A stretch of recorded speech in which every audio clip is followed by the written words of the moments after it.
Live from the Washington, D.C. area, all empowered citizens need to know about intelligent use of resources, smart governance, inclusive communities, smart industry, and healthy, thriving urbanization. This is Smart Sustainability, the TV talk about shaping a sustainable future in the digital age with Nicolette DeVidar. Welcome to Smart Sustainability. Yes, we're broadcasting from a different studio today. Thanks for joining us. I'm Nicolette DeVidar. Sustainable real estate. When we hear these words, most of us will say, what exactly is that? Is that just another attempt to bring sustainability, whatever that is, to the forefront? And then the next thought is, when we think about sustainable real estate, we think about green buildings. That's usually where it ends. It has to do with that, but also with a lot more. The real estate industry in the United States was $3.69 trillion in 2021 and is expected to reach $3.81 trillion this year. Of course, inflation and economic development weighing heavily in on this one. The real estate market is comprised of several sectors. So we have residential, we have commercial, we have industrial. All have been impacted to various degrees in recent years, of course. And we have urbanization. It does play a key role. Urbanization, of course, is dependent on the job market, on the housing prices, in addition to lifestyle, what people can afford and want, and available resources. Energy right now is weighing high on that list, as you all know. There are many factors that play a role in sustainability of real estate. Green lending, impact investing, equity in communities, building in a way that makes nature part of our lives and makes sense 50 years from now. It covers questions of land use and zoning, building materials, governance, money, of course, energy, and access to water and food. With housing playing such a huge part of building our wealth, experiencing security and impacting our quality of life, as well as nature, we're going to explore today what sustainable real estate is and sustainable governance in real estate actually looks like here in America and overseas. Joining me today is Karin Barthelmes-Wehr. She's Managing Director of the Institute for Corporate Governance in the German real estate industry. We also have Jessica Pitts. She's co-founder of Flywheel Development, a DC-based company that focuses on sustainability in real estate and building sustainable neighborhoods. Welcome all the two of you on Smart Sustainability. Great to have you on. And just for our viewers to know, we do this via Zoom, of course. Our guests are joining us via Zoom. Karin is joining us from overseas, from Munich as of now, and Jessica is joining us here in DC. All right, so when we talk about sustainable real estate, let's talk about what sustainability in real estate and in the real economy looks like in the first place. In other words, my question to you, what is sustainability in real estate to you? Karin, you want to start? Yes, I can, Nicolette, and thanks for having me. Well, this is a large topic, as you already said, and of course it has to do with green buildings and with modern buildings, any kind of means we can find to have buildings and real estate that has less emissions. But then again, it's much more than that, because the real estate companies, at least here in Germany, have not been too keen on looking into governance issues, on ethical business issues, on transparency issues for quite a while. And we've been trying to change that in the ICG. We are Think and Do Tank, and we try to make clear that good governance is very important for real estate companies as well. And then also we have the social issues. We have all the questions of stakeholder value, of social responsibility that companies have. So we are dealing here with the environmental aspects, with the governance aspects, and then also with the social aspects. So it's really a large field. And is this what the Institute focuses on? Is that the main focus of the Yes. Institute's work? Exactly. We focus on guidelines, on practical health so to speak, on all those topics that have to do with the way a company is being run in a sustainable way. Will this company be still there tomorrow? Will it address the right topics? That starts with all the compliance issues, risk management. Will sustainability risks be incorporated into the risk management of the company? How are the people paid? What about compensation topics? Can I make sure that sustainability in my company is being enforced by compensation, for example? But then also topics like diversity. What kind of social engagement, social projects does my company have? Something I'm doing maybe in the local neighborhood where the company stands. All those kinds of issues. We are trying to give guidance for all those issues. Now that's basically you've given us sort of the whole perspective already on the real estate. And you mentioned, of course, how much social responsibility plays into that, how that affects also our neighborhoods, our urbanization. So I want to bring in Jessica on this one. Jessica, when we talk about sustainable neighborhoods and sustainability in real estate, what does that mean to you? Yeah, thank you, Nicolette, and thank you for having me here today. It's great to talk with you. When I think about sustainable real estate, I think a lot about people and about how the built environment translates into people's lives and what they do, both within buildings and outside of buildings as well. And I think it's really about translating the governance into the urban fabric and the fabric of communities. And that's the buildings, as you mentioned. It's also green spaces. It's the stormwater management. It has to do with bike infrastructure, electric vehicle charging, public transportation. And I think it's really an all-encompassing concept of the community, really. And so we focus on helping communities think about resiliency, think about how they become sustainable places to live. And I think it's a progression. So, communities can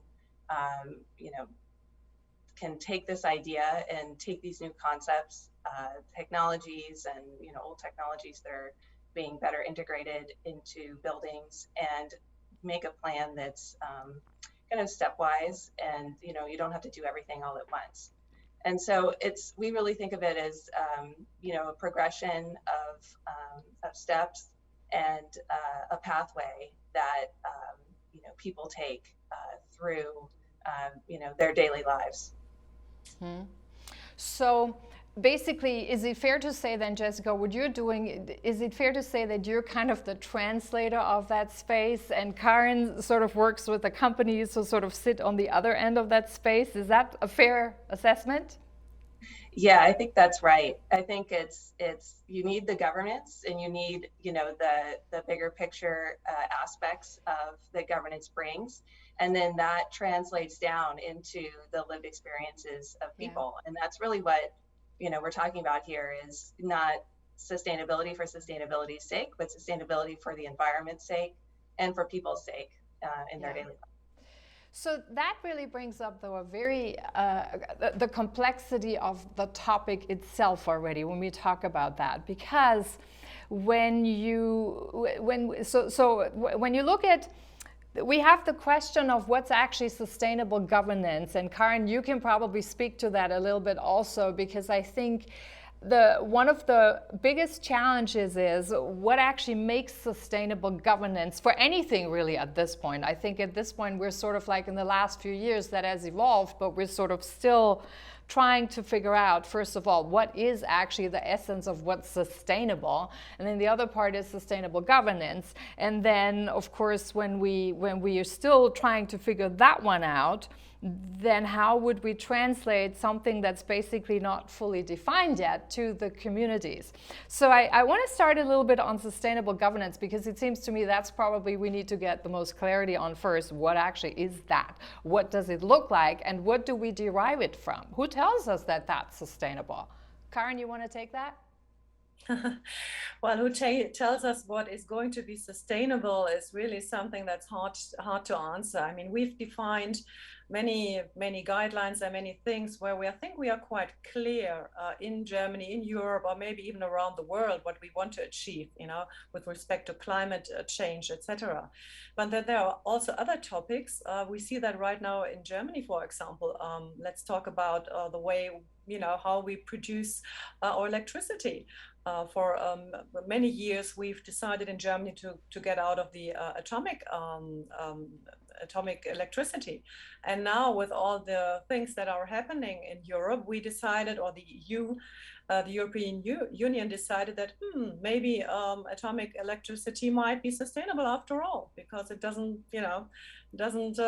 do that much harm. So I think what is sustainable seems to be also changing when the world we are living in is changing, and the political reality is changing. So, but having said that, I think we can talk about things that make a company being run in a sustainable way, and that would be, first of all, to have a look at all the inward and also the outward processes. This is not a one-way street. You have to look at your company and see, what kind of company am I? Do I have values? Am I, an employer who really tries to be there in 10 or 20 years to be a good employer? Am I only focusing on profit, or am I also focusing on the planet and on people? And then make sure that this is operationalized in all of your systems, your remuneration, the way HR is treating people, etc., etc. But then that's just inside of the company. Then you have to have a look outside of the company. What are your business models? What are you doing there? What kind of real estate business are you dealing with every day? And then make sure that that also is aligned with your sustainability strategy. So it's really a huge field. And I can say in Europe, a lot of companies are really, being very reluctant to address some of these issues because they feel it's just too much. Especially, at least in Germany, we have a lot of middle-sized companies in the real estate business. And for them, this whole aim of becoming sustainable in all of those issues seems to be really, really too high sometimes.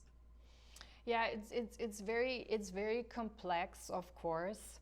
And then it's very costly to do the switch, and I guess no one really has figured out sort of how to do the switch. But I want to dive into a little deeper on one particular aspect, because it seems to me that when we think about real estate companies particularly, I mean, they are very much price driven. There has to be a certain rentability with it. I mean, every business needs a certain rentability, but I think in real estate, there is in many other industries you can find sort of other areas where you have maybe a little more room or you can stretch that. But I think in real estate, the room to stretch is kind of is very limited. I mean, there are defined parameters, right?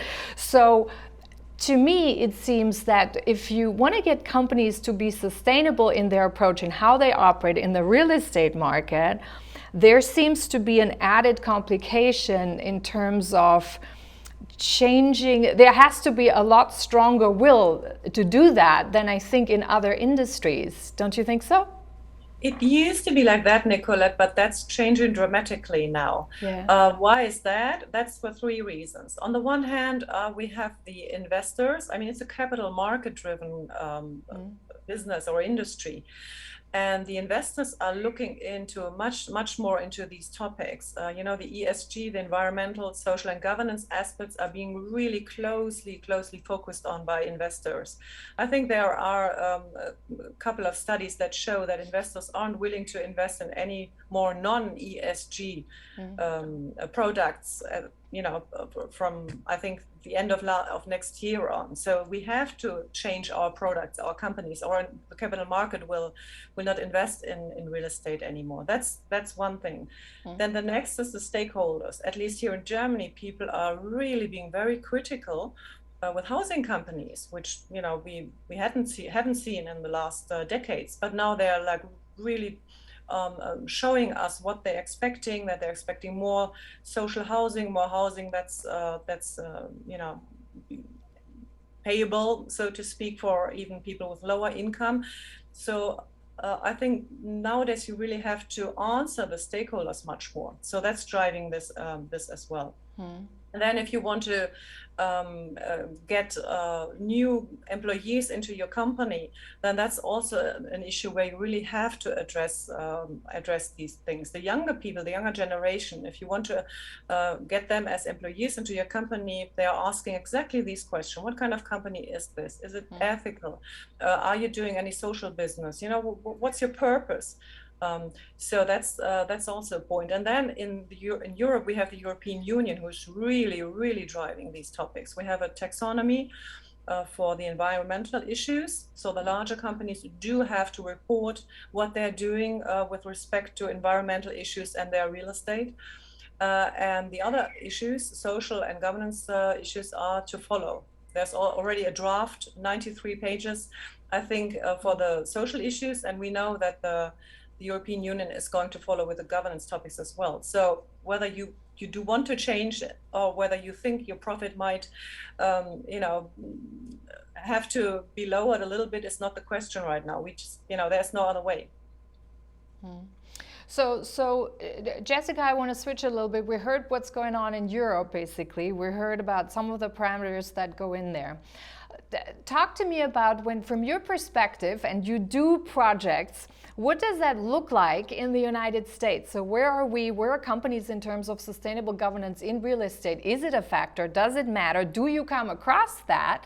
And then let's talk about what that means actually in the communities, to the extent where we do involve stakeholders and the communities that are actually affected by that. Let's start with the first one. So what do you see on the US, particularly in DC, in this respect? Yeah, so I think that governance is a very important topic, as Karin said, and I think that there's definitely a pushback and a lack of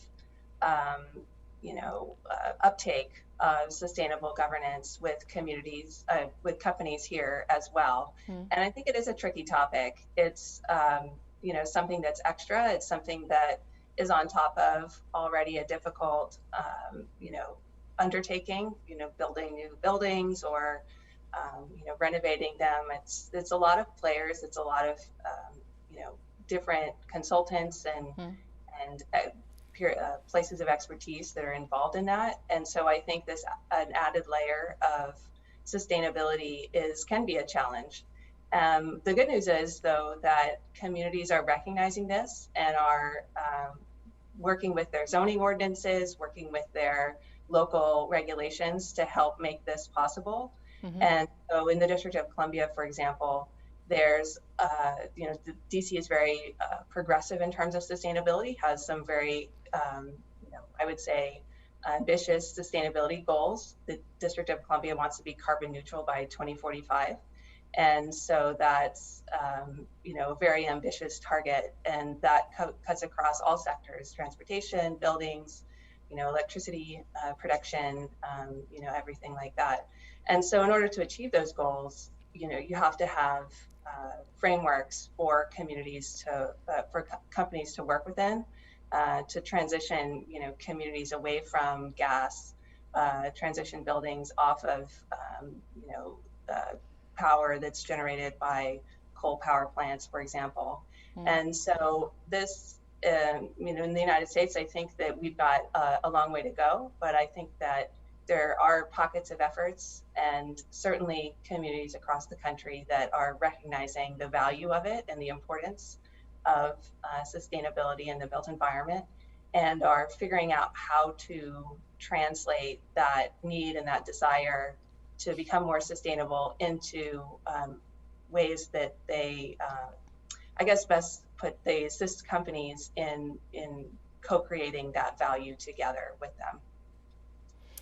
But when we talk about all of this, so when you're involved in all of this, then I think it kind of becomes Well, it's a more natural thing, you understand sort of all the different stakeholders and how everyone is affected and how it plays a role. It seems to me that we still talk, though, very much from a one-sided approach when we talk about sustainable communities and sustainable neighborhoods, with all these factors that are going in there, basically telling people what sustainability is versus getting a little bit more involvement from people on the ground to sort of say what impact, so to speak, can they do, and how does sustainability rank for them? So what I'm getting with that is that, yes, we have all the ESGs, but so far the ESGs, that's actually a one-way road in terms of we're being told what that's supposed to be, and it could be, one could argue it's a very subjective interpretation. So how do we involve more people on the level of getting more in a natural rhythm and in a natural tune, so to speak, to see really sustainable real estate from a much broader perspective? That goes to both of you, so whoever wants to take that first. Yeah. I could take that first. So yeah, I think that's a really critical aspect of this that you've raised. And one of the challenges that we see is that participation at the community level, and how does that participation translate back, and how do you create that feedback loop? And we've been, I guess, fortunate enough to work with some communities that do have clear visions and do have an understanding of where they want to go. And I think there's an opportunity to help communities like that translate a vision that may not be super technical, because they don't necessarily have the technical language of what exactly they need to do, but they want to be able to translate that back into they want to be able to take a concept and realize it. And so there's an opportunity to create frameworks and to help communities connect those visions with companies that want to undertake that work, and with the the programs that are possible, and with the zoning codes, and with building codes. A lot of sustainable real estate here is driven obviously by building codes and building code regulations. And so we've seen interests at the community level, and to become more resilient, to become more sustainable. And I think that translating what that means for a community is very critical. And the District of Columbia, I think, does a good job holding stakeholder engagement meetings and inviting community members in to come and share their vision, and have they often have folks that work in the District Department of Energy and Environment there to help them translate, well, what does that mean? What does sustainability mean to you? What does being resilient mean to you? And you have to tease through those top line words to get down to what the problems are that they're facing, and what their aspirations are. And so I think that's there's definitely an interest to participate, and I think there's a lot of opportunity to bring those convenings together to help those connections be made. Same here, Nicolette. If I can answer as well, same here. So far, I think during the last 10 or 15 years in the real estate industry, at least here in Germany or in Europe, the companies didn't have to really think about, many sustainability or other issues. They would just earn their money because the interest rates were so low that they could just, they didn't have to do a lot. Now the times are changing, and not only the interest rate, it's not only the interest rates I'm talking about. So we are trying to get people who really do want to change something, who want to develop something in a community, as you said, Jessica, to talk to each other, get them at the table. Investors, there are investors who are really interested in investing in social impact projects. There are mayors, there are communities who are interested, and then there are also social organizations. We try to get them aboard as well. If you think about, let's say, an organization who deals with homeless people, then they need space, they need real estate, they need maybe, you know, some kind of housing for those people. So we try to get everyone aboard and together to talk to each other, because we experienced that the real estate industry didn't really talk to their stakeholders a lot during the past decades. Yeah, I see that too. What do you see, Karin, as two of or three of the biggest challenges real estate companies are grappling with right now in terms of becoming more open to the communities and sort of become more inclusive in a way to what's happening to the rest of the people there? Well, as I said before, one is the pressure from the stakeholders. In a time where everything's on the internet in a blink, you know, anything you do wrong or is perceived as being done wrong is, you know, you get a really bad, you know, feedback right away. So that's something companies can't deal with anymore. Then we have the EU, as I said, with the taxonomy. Right now, it's only the larger companies that have to report according to the laws the EU is giving us. But everyone knows this is going to trickle down. That's the way it's always been done with the European Union, that after a while the smaller companies also have to report. And then it doesn't matter, even if, you know, there are small companies that don't have to report, the bigger ones are not going to do business with them anymore. So this is a large pressure that's on right now, because then also, if you think about, they have to report environmental issues about the buildings, but in the buildings there are usually tenants. And then you have a clash between something they have to report for environmental issues and the data protection law, which is really strict in Europe. So there are a lot of things that really they have to address. But the last, maybe most important thing is, I think, that there is a transformation going on in the real estate industry. Worldwide, I would even dare to say, but for sure in Europe. And it started before COVID, but COVID gave that the last push, that people really focus on what's really important. What do I really want to achieve? Am I in the right company? What is the purpose of my company? So all these soft topics, if you want to call it that way, all of a sudden become more into the focus. So that's really something that's really interesting. And we have, or the companies in Germany have a large problem to find employees. And so if they really want to get new people into their company, then they have to address all those topics. Otherwise, there's no way. Okay, so let me ask both of you a question which I actually find really important.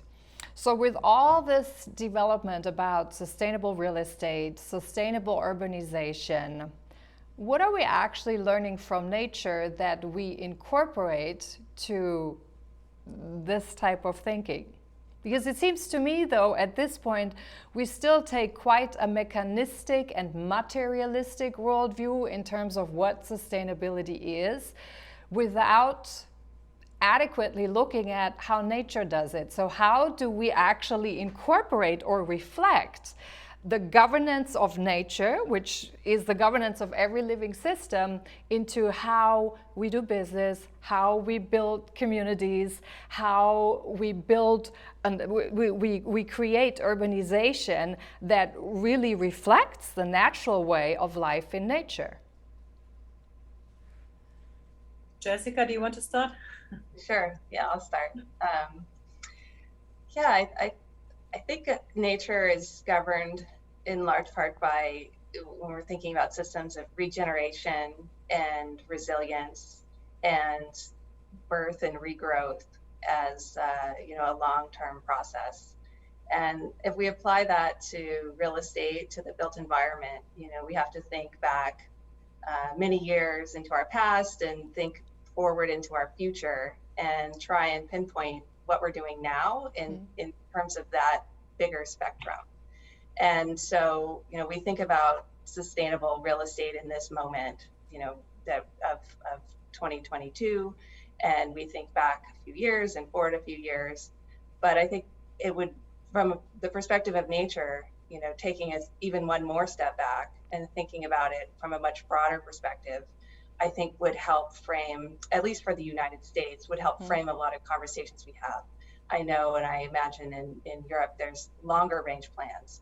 Our plans here tend to be 3 years, 5 years, what's going to happen. And 10 years might be a very, very long range plan. But thinking about it from a 100-year plan or a 200-year plan would benefit greatly I think the projection and the mindset of where we're trying to go and how we get there, and focus on longer term investments and incorporate longer term investments rather than just these quick wins and things that you can do immediately, and that are kind of maybe a little more surface level rather than a complete revisioning of what's happening. And so as we think about how our urban communities regenerate and always are undergoing transformation, having this overlay of nature, of a longer vision, I think would be really beneficial. I don't think that that's what we do here in the United States. I think it would be very helpful, but that's one perspective on how we can incorporate nature into the conversation about sustainability. Karin, you got something to add? Yes, maybe just to add, something that you in the US have been doing for centuries is building, constructing with wood. That's something that in Europe we don't really do anymore. We didn't used to do it anymore. We were using concrete all the way, all through the centuries, through the last maybe 100 years or even longer. And that's what's really bad now, because we know that concrete is with respect to emissions, carbon emissions, it's really bad. I mean, there's no way you can make a building sustainable if you think about the way it was built and what was already emitted when building it. So funnily enough, we now start to construct with wood and use wood as a material much more, and a lot of new and innovative buildings are being done with wood. So I think that's really interesting how nature finds its way back into building materials here. Yeah, which is really good, because I know every time when I see that there's a lawn or something pulled out and the trees are just butchered down, and what do you see? A concrete structure. It's like, seriously, how can we still do this and not feel the implication? We actually should be feeling it all over our own bodies.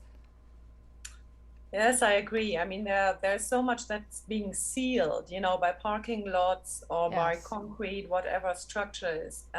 Every minute in Europe, there are, I don't know how many football fields being sealed. So that's something really we have to think about. Is that the way? We know we need more housing, for example, in Germany, but is it the way to go, to seal more and to expand it and, more and more? Why not, look at what we have right now? Maybe we can add another floor or two, or maybe on a supermarket, you could add a couple of apartments on top of that. So that's what we're looking into now, to making, the whole construction more dense instead of making it more vast, on the outskirts. Yeah.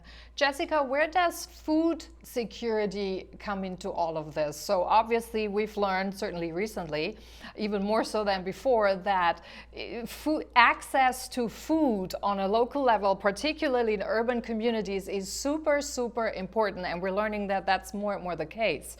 So how does this actually factor in sustainable planning of communities at this point for how we plan? Is it actually already reflected, or are we still kind of saying, oh, we need all the shipments so that all come in from outside, when we know, even here in DC, in fact, I had a show on that we could not sustain more than 4 weeks if we didn't have shipment coming in from outside. So where are we with that? I think you said it best. I think we're struggling, and I think food security is important, and I think that there's a lot of communities that don't have access to local food and don't have that, that neighborhood grocery store. And that's a real challenge for the residents of those communities, and a real challenge for folks that are considering where they want to live. We're thinking about mobility and ability to locate in places that are supportive of residents, of families, local convenient grocery stores. One of the, very important, thing, amenity to have. And so I think there's some work to do on that. And I think that there are efforts though, for bringing in local and fresh produce, especially to communities through farmers markets, through location of smaller, maybe local or regional supermarkets, as opposed to large chain stores that we have in the U.S. that have certain prior parameters around how they choose to locate their buildings. Yeah. So that's I think a very important topic for many communities, and I think that there's a lot of communities out there that are struggling with this. Yeah. Karin, does Germany encourage local food sources in communities, like local food gardens, for example, in communities and things like that?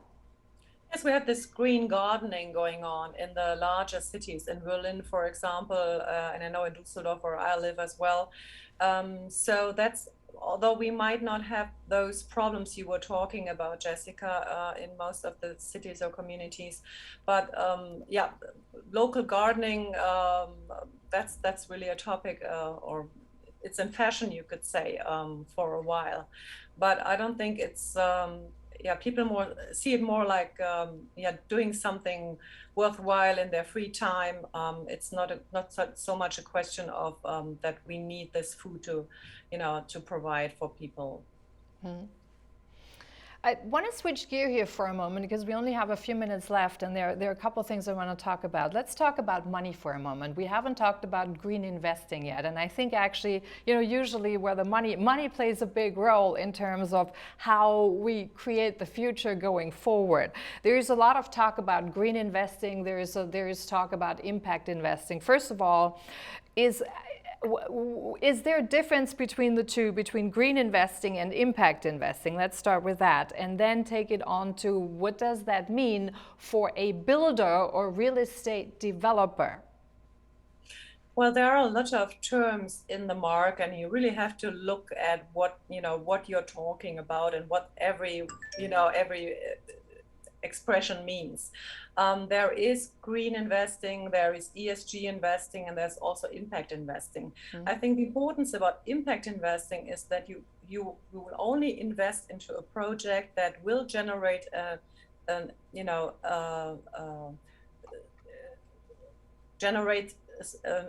how can I say this? A social or a green impact that's more than just what you need to do. So ESG would be, yes, I'm ticking the boxes. This project has some green building issues and it has some social and governance, whatever issues. But if you do impact investing, then that would mean you think about what kind of impact you would like to generate with this project development, or even refurbishment. Let's mm-hmm. say you would like to lower the unemployment rate of young people in this community. Mm-hmm. So that would mean you would need KPIs to measure that. You have to really report these KPIs, monitor it, and even for a couple of years still have a look at how did this work out? Did you really reach this goal? That's a completely different level from an investment perspective than ticking boxes, as you can tell, because you were asking what kind of impact does that have on the building or the project developer company. That would mean that what we are usually doing here in our business, build something, collect the money, build something, sell it, and I'm out of here.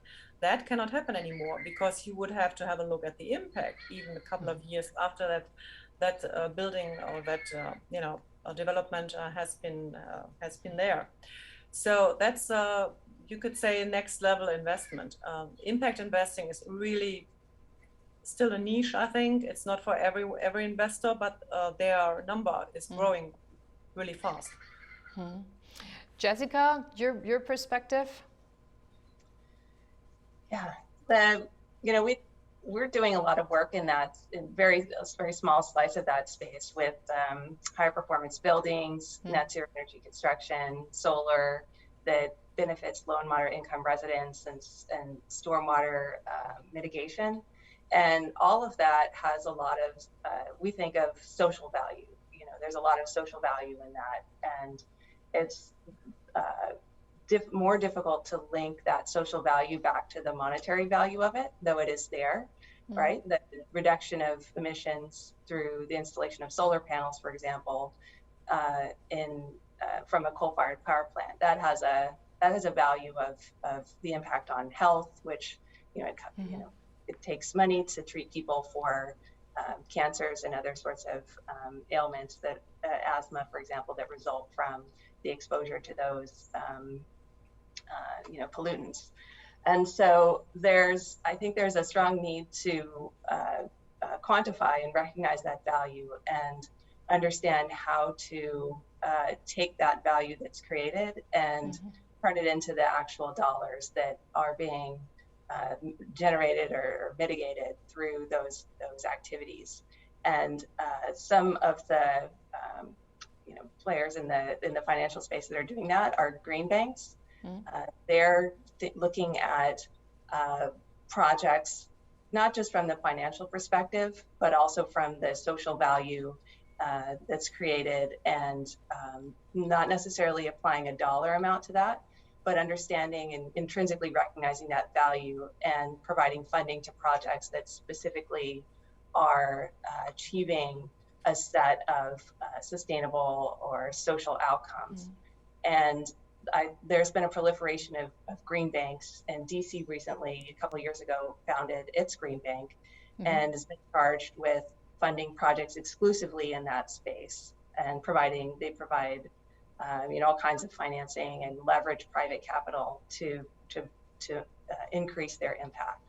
And so their mission and what I think they're accomplishing is amplifying the importance of this and reducing the barriers to entry for private sector investors or lenders. And I think that's something that is important to recognize. And as we move forward and continue focusing on sustainability, I think it's important. What's the percentage, roughly, if you know, in terms of, when you look at the banking landscape, though, what's the percentage of how much money, roughly, or investment goes into that space versus, regular real estate, what's out there? Where are we in terms of if we weigh it? Do you know by any chance, just as a guidepost? Yeah, I don't know off the top of my head what the percentage is. I know that there's a vastly fewer number of projects that are focused on sustainability, and so it can't be any more than that. And so that's what we have to go on. But yeah, I think there's certainly green banks across the world, not just in the United States, that are providing some of that gap financing and creating that leverage for projects. Now, Karin, is that similar in Europe, for example, with investing into green projects, so to speak, in real estate? Are there specific banks or financial institutions which are focusing on that? Is there sort of like a first stop for a real estate developer, for example, where you would go and ask for that? Or is there, even as a consumer, if I'm on the consumer side and I'd say I want to buy something that is sort of sustainable and really impacts my community, is there even a first stop already that translates it to consumers where you can go? Yes, that starts. I mean, we have a couple of very specialized banks that have been dealing with these kinds of topics, have always put forward their aim to invest into sustainable products, to be ethical, to do only very professional and ethical business. We have green bonds. We have investors that are really interested in these kinds of investments. And maybe just to show you how things are evolving and changing, I'm moderating a panel at a conference every year. It's a Sustainable Investors Conference. Yeah. They started out, I think, 3 or 5 years ago with maybe 20 people there, and now it's like 300. Oh, so wow. interest of investors in these kinds of products and and funds, specialized funds, specialized banks, all that is really growing largely. Yeah. Is it growing though because people are really, it resonates with people in the heart space, or is it growing because everybody sees this as the next big gig? I think both. I mean, people still want to earn money, and if you are a pension fund, then you will have to answer to your stakeholders or your shareholders, which is the people who need the pension as soon as they retire. So I think you can't tell them that, oh, all of a sudden half of whatever you paid into this fund is gone because I invested in something that doesn't generate a profit. So of course they want to earn money, and they see possibilities in green or sustainable products. But I think also those who are really specializing into this kind of topic usually have shareholders or owners or people who who bring forward this company or this investor who are usually a large voice for these kinds of investments. Because we have this topic of whitewashing we haven't talked about yet, and as an investor or someone who says we only invest in ESG and sustainable and ethical products, you also have to be very careful. And if people aren't convinced that that comes from the core of the heart of this company or this investor, then that's being really bashed very, very harshly as well. So in the last few minutes that we have left, I want to bring it down a little bit and translate it to what that actually means for you as a consumer in sort of what we focus on as a consumer. How can I influence this as a consumer? Where would I start? How much do I really have a voice in this?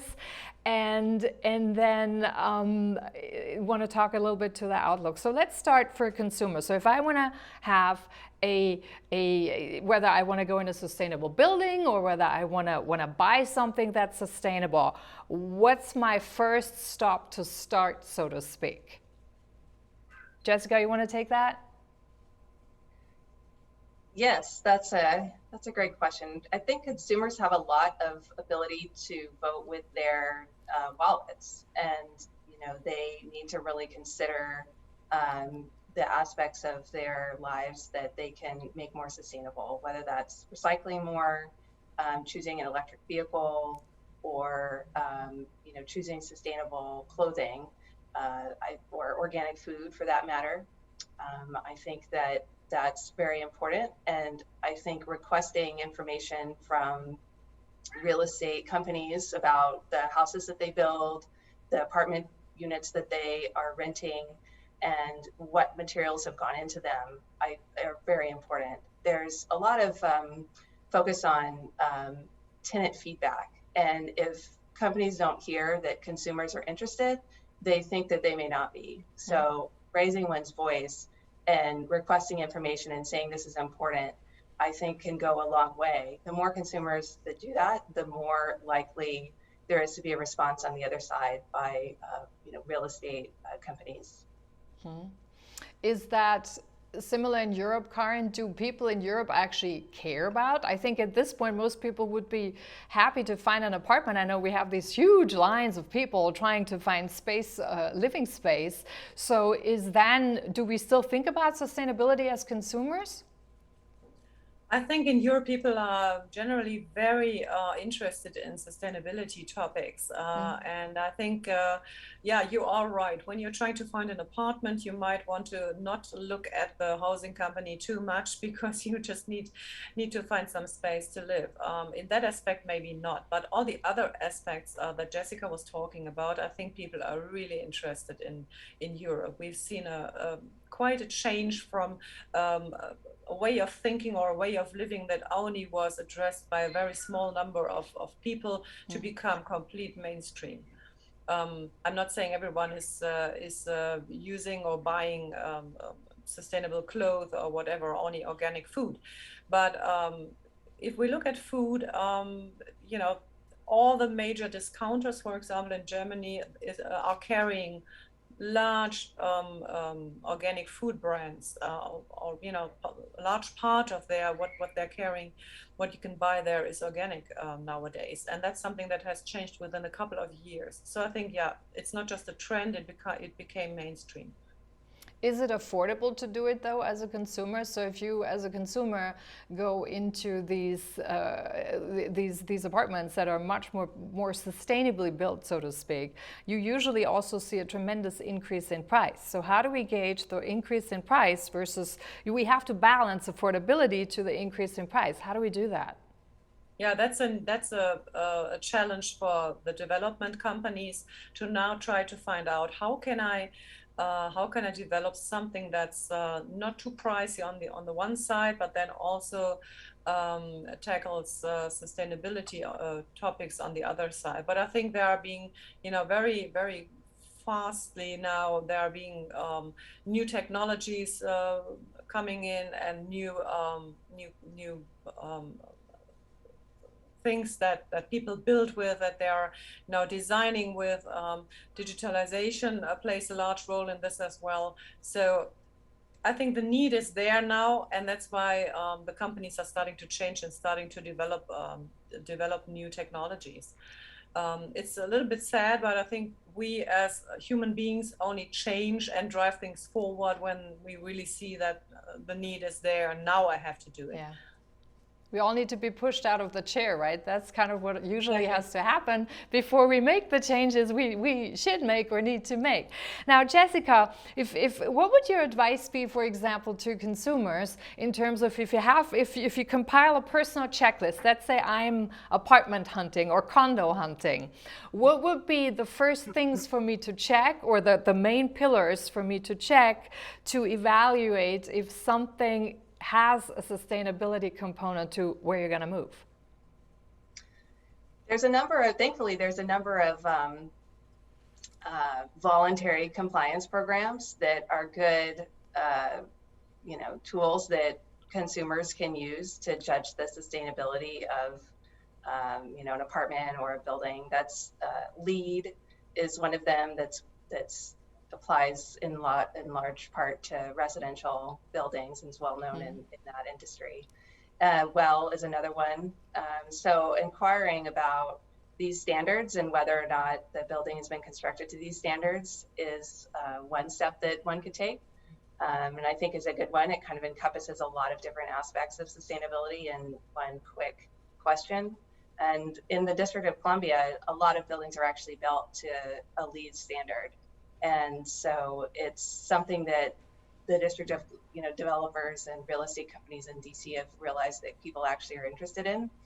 And so that's one. And then beyond that, you can ask about low VOC paints or low VOC materials, and those have fewer chemicals in them. And then you can ask about the construction.